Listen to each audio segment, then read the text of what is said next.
I bet never in your wildest dreams did you ever think that you could make a meal for four, a comfort food classic, for less than it costs for a gallon of gas. Stick around and I'll show you how. Welcome to the Sauce and Gravy channel. This is Johnny Mac and we're going to do a Depression era classic, a chipped beef gravy. Buckle up, let's go. We'll work with the dried beef first. This is a Depression era staple. For a protein or a meat, it's a pretty good low cost option whenever you're on a budget.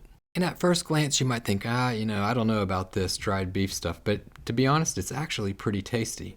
And at roughly $5.50, it's a pretty good low budget option for a meal. For this chipped beef recipe, we're going to use half of the jar of beef. That's about 2.25 ounces or 64 grams. Cut the beef into large strips. This will help give the gravy a little extra touch of heartiness. Now it's time to throw this low-cost chipped beef gravy together. Grab 4 tablespoons of butter, about 45 grams, put it into a saucepan over medium to medium-high heat and melt that butter down. Grab that dried beef, throw it on into that melted butter, make sure it's well coated. We're going to saute this dried beef for about 30 seconds. This will help wake up those flavors of the dried beef and bring them out into the gravy. And this is not only just a low-cost meal, it's actually really quick and easy to make. Time to add our thickening agent. We're going to use flour, so we're basically making a roux with all of this. Put 4 tablespoons of flour, that's about 45 grams, sprinkle it on top of that dried beef. Grab a spatula, mix everything together, make sure it's well incorporated. Cook this flour mixture for approximately 2 to 3 minutes to remove that flour taste.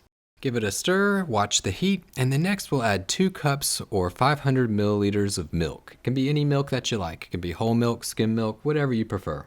And the burner, it's still over medium to medium-high heat. Grab a spatula, start to incorporate that dried beef and flour mixture into the liquids. You want it to be very well mixed. After a few minutes, you'll start to notice that chipped beef gravy becomes thicker, it starts to bubble. At that point, you can turn down the heat to low to medium. And you really can't go wrong with the chipped beef gravy. It is super filling. Check out that chipped beef. Look at those chunks. The gravy, look how thick it is. That's just super hearty.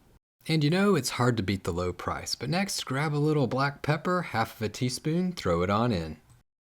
And a little bit of cayenne pepper, just a dash will do you to add a little extra heat.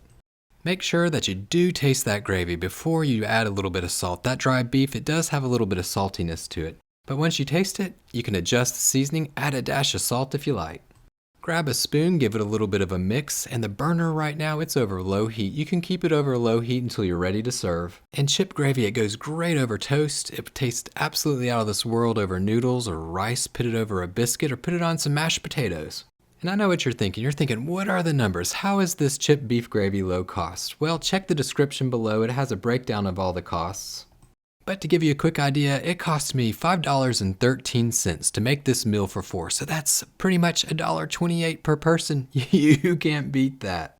Well, I hope that you enjoyed this chipped beef gravy recipe. If you have any questions, leave them in the comments section below. Don't forget to share this recipe with your friends, hit that like button, smash that subscribe button, and to remember to live, love, and make gravy.